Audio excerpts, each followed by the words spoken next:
오늘 우리에게 주신 하나님의 말씀은 사무엘상 8장 10절에서 22절 말씀입니다.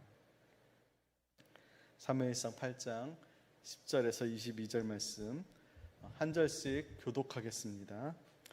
사무엘이 왕을 요구하는 백성에게 여호와의 모든 말씀을 말하여 이르되 너희를 다스릴 왕의 제도는 이러하니라.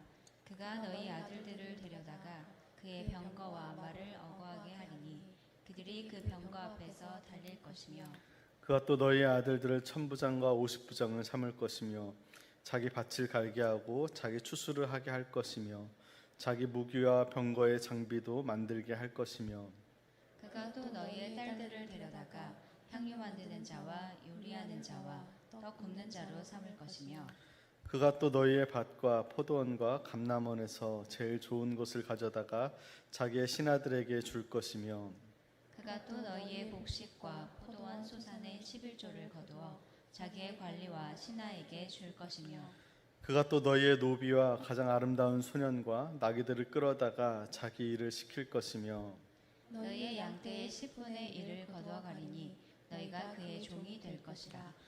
그날에 너희는 너희가 택한 왕으로 말미암아 부르짖되 그날에 여호와께서 너희에게 응답하지 아니하시리라 하니 백성이 사무엘의 말 듣기를 거절하여 이르되 아니로소이다. 우리도 우리 왕이 있어야 하리니 우리도 다른 나라들 같이 되어 우리의 왕이 우리를 다스리며 우리 앞에 나아가서 우리의 싸움을 싸워야 할 것이니이다 하는지라. 사무엘이 백성의 말을 다 듣고 여호와께 아뢰매 여호와께서 사무엘에게 이르시되 그들의 말을 들어 왕을 세우라 하시니 사무엘이 이스라엘 사람들에게 이르되 너희는 각기 성읍으로 돌아가라 하니라. 아멘. 할렐루야. 우리 옆 사람과 인사하겠습니다. 사랑하고 축복합니다.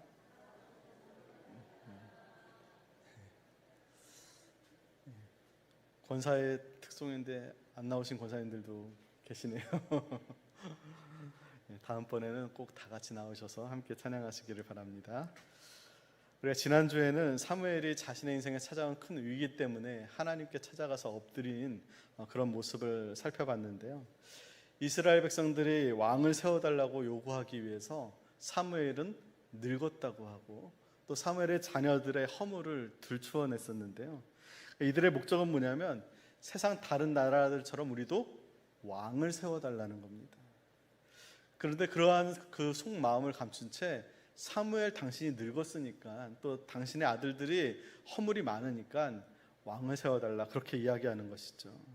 사무엘은 이런 이스라엘 백성들의 그러한 속을 몰랐기 때문에 하나님 앞에 나아가서 자신을, 그러니까 이스라엘 백성들이 자신을 버렸다고 그렇게 슬퍼하며 기도했던 겁니다.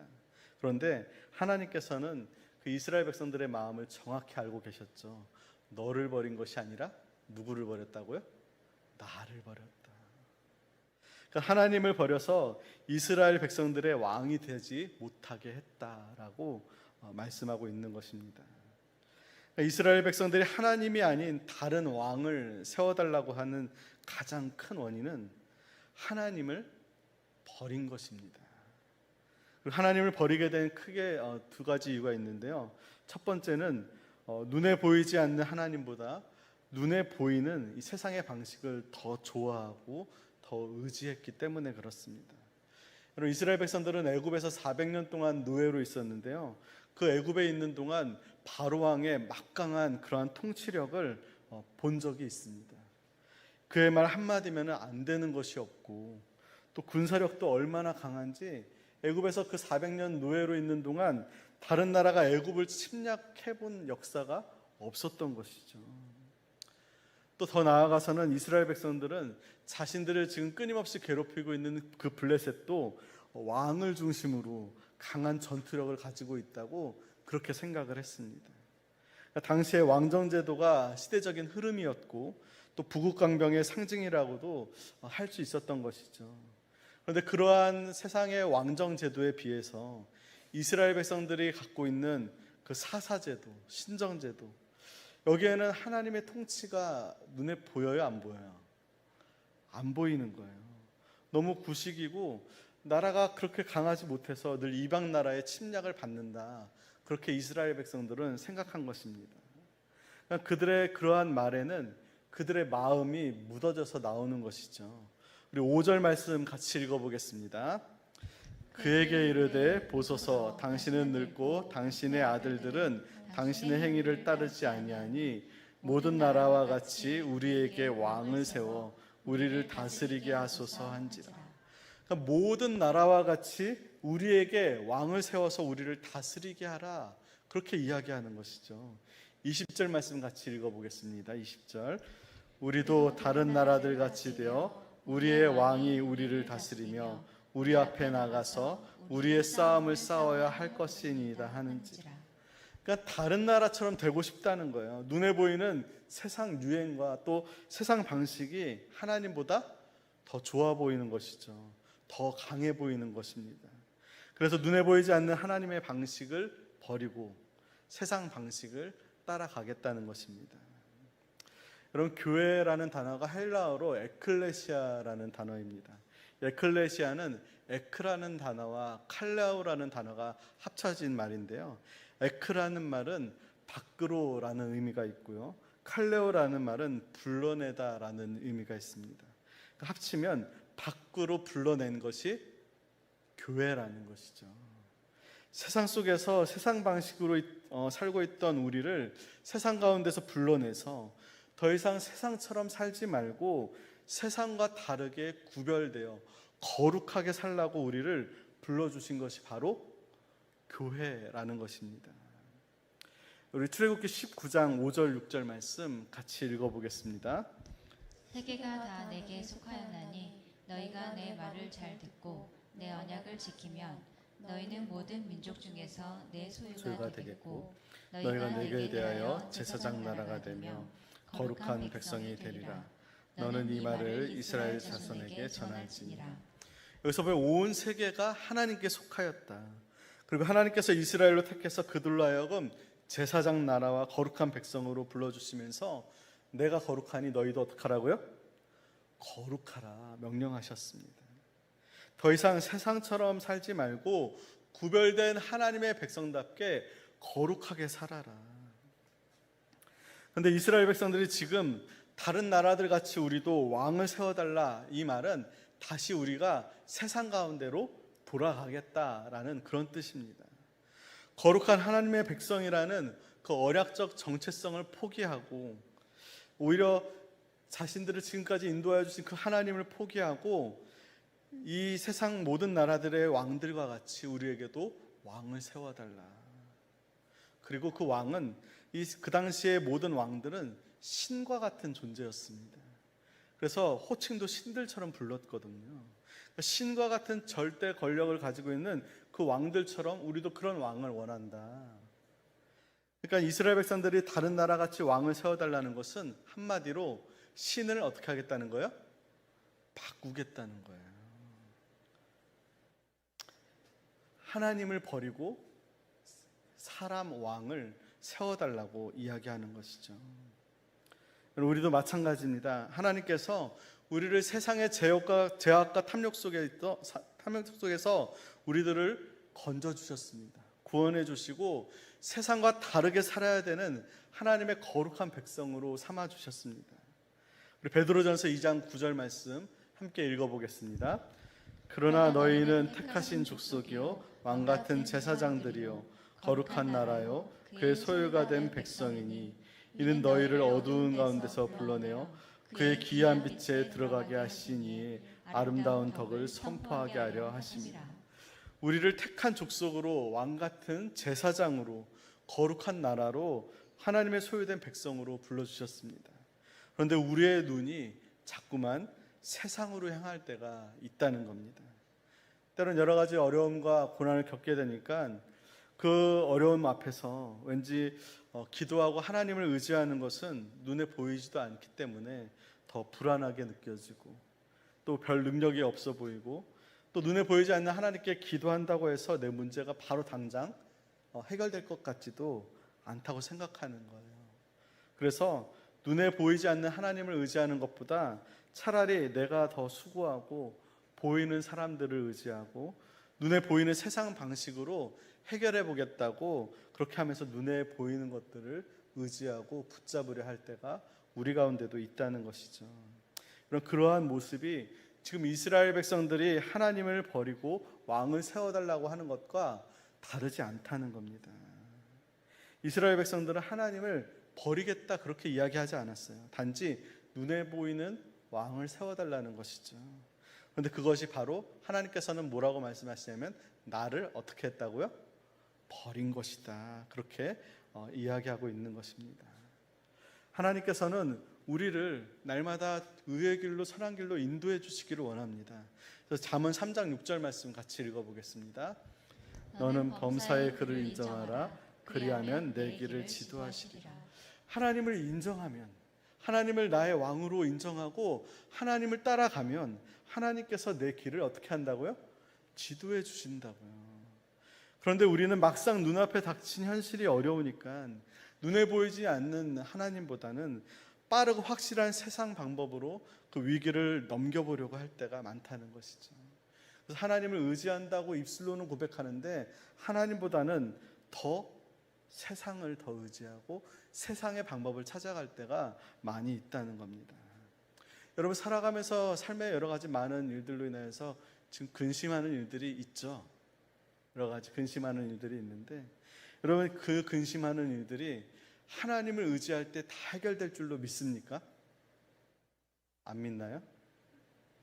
예? 대답이 없으시네요. 여러분, 여러분의 마음에 있는 모든 근심과 문제들을 하나님이 해결하여 주실 줄로 믿습니까? 예? 그냥 억지로 대답하시네요.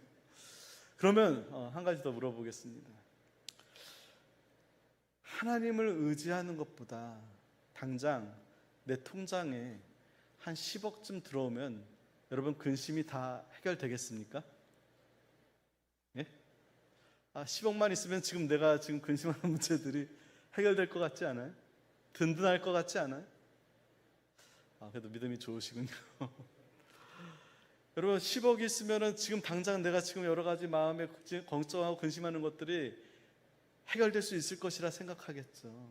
그리고 내 삶이 좀 더 안전해지고 평안해질 것이라 생각하겠죠. 그런데 그렇지 않다는 겁니다. 만약에 10억 갖고 해결되고 10억 갖고 내 삶이 평안해진다면 이 세상에서 우리나라에서 가장 평안한 사람은 이재용 회장이 될까요? 이제 그렇게 돈 많다고 그 사람 삶의 근심이 해결될까요? 삶의 문제들이 해결되고 평안할까요? 그렇지 않다는 것이죠. 당장 눈에 보이는 그 10억이 있어야만 내가 뭔가 안전해지고 해결될 것 같지만 그것이 아니라 우리를 항상 인도하시며 우리를 의의 길로 지도하시는 그 하나님을 의지할 때 내 삶이 복된 줄로 믿을 수 있기를 바랍니다. 이스라엘 백성들은 눈에 보이지 않는 하나님은 불안한 거예요. 언제 적이 쳐들어올 줄 모르는데. 그러니까 눈에 보이는 왕을 세워달라는 것이죠. 근데 눈에 보이는 왕이 이스라엘 백성들을 지킬 수 있는가? 그렇지 않다는 것이 문제입니다. 여러분, 삶의 문제들, 여러분 눈에 보이는 것들을 쫓아가면 당장은 나에게 이익이 되고 만족이 될 것 같지만 여러분, 그것이 오히려 여러분을 복이 아닌 화와 저주로 이끌어갈 수도 있다는 것을 저와 여러분이 기억하고 눈에 보이는 것이 아니라 보이지 않는 그 하나님을 의지할 수 있는 그런 저와 여러분 다 되기를 주님의 이름으로 축원합니다.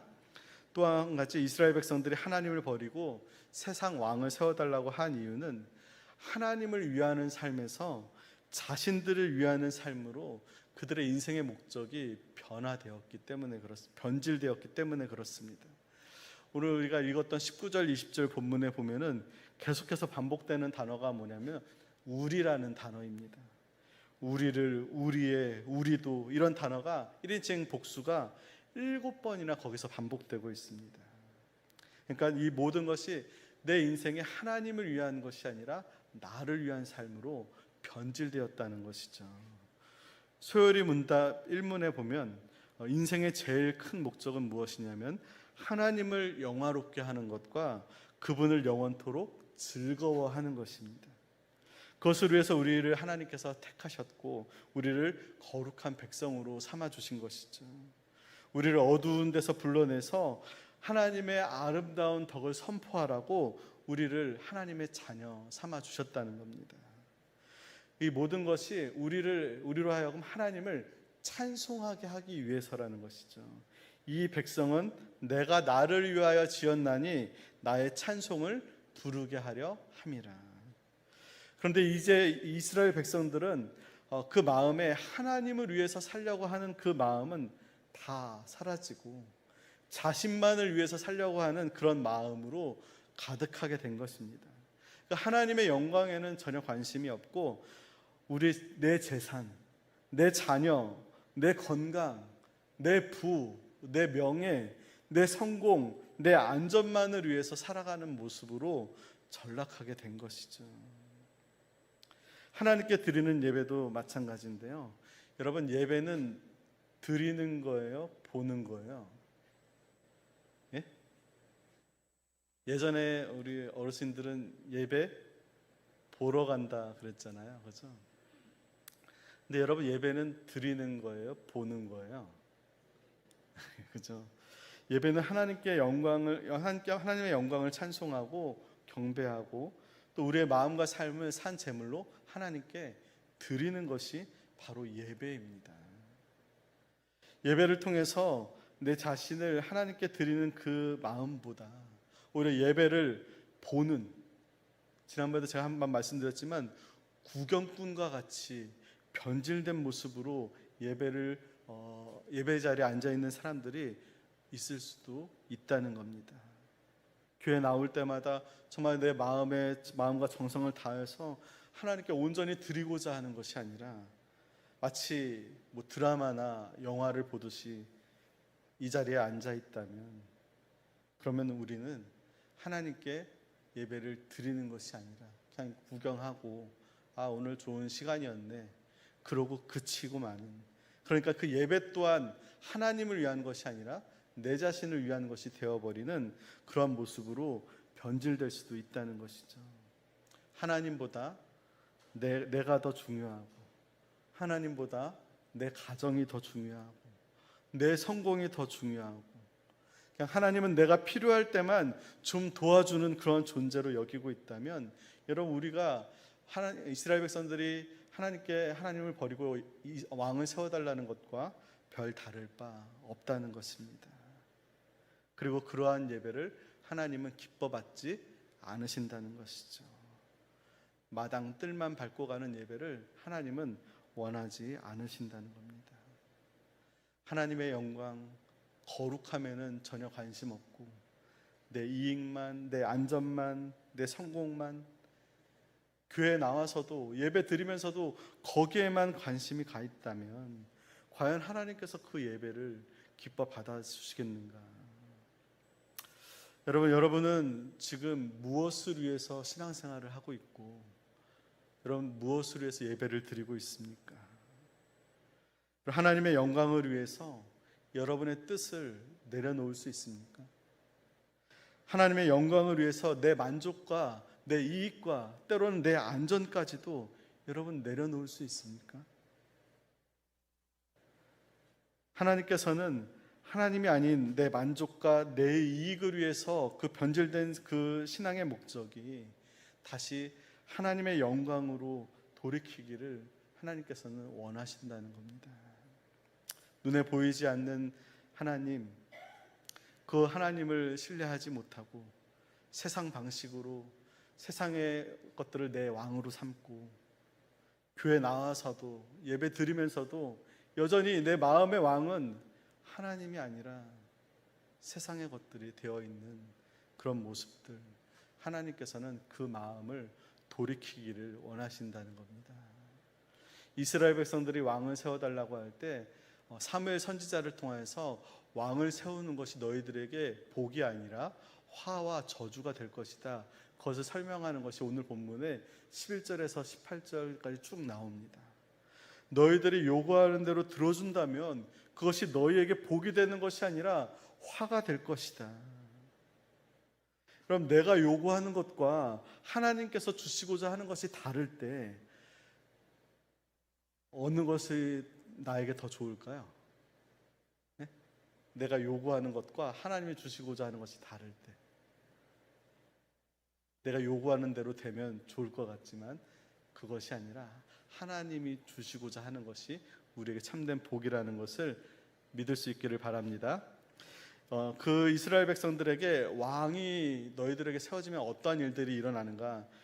그 다음 페이지 한번 보여주세요. 읽지는 마시고 거기에 보면은 11절에 보면 그 왕이 너희 아들들을 어떻게 한다고요? 데려다가. 13절에 보면 그가 또 너희 딸들을 데려다가. 14절에 그가 너희의 밭과 포도원과 감람원에서 제일 좋은 것을 가져다가. 곡식과 그가 너희의 곡식과 포도원 소산의 11조를 거두어. 16절에 보면 그가 소년과 나귀들을 끌어다가. 17절에 양떼의 10분의 1을 거두어. 그러니까 여기서 보면은 데려다가, 가져다가, 거두어, 끌어다가 이렇게 여러 가지 단어로 번역을 하고 있는데 원문에는 단 한 단어로 이야기하고 있습니다. 히브리어로 라카흐라는 단어인데 취하다라는 단어입니다. 그러니까 결국 너희들이 요구하는 대로 왕을 세워주면 그 결과로 너희들이 복을 받는 것이 아니라 그 왕으로 하여금 너희들이 착취를 당하게 될 것이다. 그리고 너희들이 택한 왕으로 말미암아 부르짖게 될 것이다. 왜 부르짖냐면 왕이 너희들을 괴롭힐 것이기 때문에. 그리고 가장 비참한 결과는 그러한 가운데 너희가 부르짖을지라도 하나님께서 응답하시지 않겠다라는 것입니다. 여러분, 우리가 눈에 보이기에 좋아 보이는 세상의 방식과 그 흠을 의지하고 하나님의 영광보다 내 영광과 내 만족과 내 이익과 내 성공을 위해서 살아가게 될 때, 그래서 우리가 하나님을 버리고 이 세상을 왕으로 삼을 때 그것이 우리에게 더 이익이 되고 유익이 되느냐? 아니요.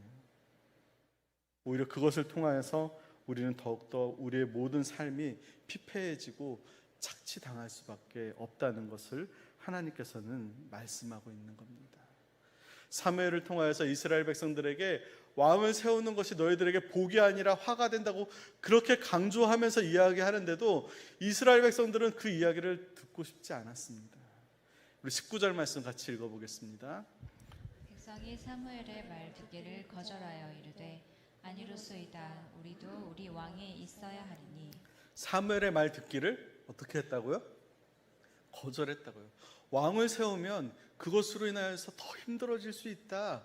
그렇게 간절히 이야기했으면 그때라도 좀 깨닫고 우리가 잘못했습니다. 우리는 오직 하나님밖에 없습니다. 하나님만이 우리의 왕이십니다. 그렇게 고백하면 좋으련만 이들은 사무엘의 말 듣기를 거절하고 우리 뭐가 있어야 된다고요? 왕이 있어야 된다고요. 자신들의 생각과 그 신념을 굴복하고 싶지 않았던 것이죠. 하나님의 말씀을 듣지만 듣고 싶은 것만 듣고 싶지 않은 말씀에는 마음과 귀를 닫아버리고 그 사무엘의 그 말에 거절을 하는 겁니다. 여러분, 우리가 하나님께서 때로는 우리의 영혼을 돌이키게 하기 위해서 우리에게 때로는 책망과 징계의 말씀을 주실 때도 있습니다. 여러분, 그 말씀을 거부하지 않기를 바랍니다. 거절하지 않기를 바랍니다. 여러분, 우리를 가장 복된 길로 선한 길로 인도하여 주시기 위해서 하나님께서 말씀하시는데 그 말씀을 거절하고 하나님 말고 당장 내 세상에 눈에 보기에 좋은 것들 하나님 그거 주세요. 그렇게 말한다면 우리는 더 이상 소망이 없다는 것이죠. 하나님께서는 이스라엘 백성들에게 이스라엘 백성들이 왕을 요구하지 않아도 원래는 왕을 세워주려고 계획하고 있었습니다. 우리 창세기 17장 6절 말씀 같이 읽어보겠습니다. 내가 너로 심히 번성하게 하리니 내가 내게서 민족들이 나게 하며 왕들이 내게로부터 나오리라. 아브라함에게 그 후손들 가운데서 왕들이 나올 것이다. 이미 창세기에서 말씀해 주셨습니다. 그리고 신명기 17장에도 보면 왕을 세울 때 그 왕의 의무에 대해서 기록하고 있는데요. 병마를 많이 두지 말고 아내를 많이 두지 말고 은금을 많이 쌓지 말고 또 오직 율법책을 평생 자신의 옆에 두고 읽으라 하고 그 왕의 그 의무에 대해서 기록하고 있습니다. 이스라엘 백성들이 왕을 세워달라고 하지 않아도 하나님의 때가 되면 하나님의 마음에 합한 자를 왕으로 세우려고 하는 계획을 하나님이 가지고 계셨다는 것이죠. 그런데 이스라엘 백성들은 지금 당장 눈에 보이지 않는 하나님보다는 눈에 보이는 왕을 요구하는 것입니다. 그리고 그 왕이 있어야 우리가 더 강하게 될 수 있다라고 생각했던 것이죠. 그런 이스라엘 백성들을 하나님께서 사무엘 선지자를 통해서 설득해 보려고 했지만 그 설득에도 거절했다는 겁니다. 결국 그들에게 왕을 세우도록 하나님께서 허락을 해주십니다. 하나님께서 왜 허락을 해주셨을까요? 왕을 세우도록. 하나님께서 막을 수 있지 않았을까요? 징계를 하신다든지 심판을 하든지 강요해서라도 왕을 세우는 것을 막을 수도 있었지 않을까. 그런데 그렇게 하지 않고 그 왕을 세우는 것을 허락하셨다는 겁니다. 왜 그렇게 해서 하셨을까요? 누가복음 15장에 나오는 탕자의 비유를 여러분 한번 생각해 보십시오. 작은 아들이 아버지가 아직 돌아가시지도 않았는데 아버지에게 아버지 돌아가실 때 받을 수 있는 유산의 자기 몫을 떼어달라고 하는 겁니다. 여러분, 그러한 아들이 그렇게 이야기하면 어떻게 해야 돼요? 아버지가 정신 차리라고, 안 되면 다리 몽둥이라도 부러뜨려서 혼을 내야 되겠지 않겠어요? 그런데 그 아버지가 그 아들에게 재산을 주는 거예요.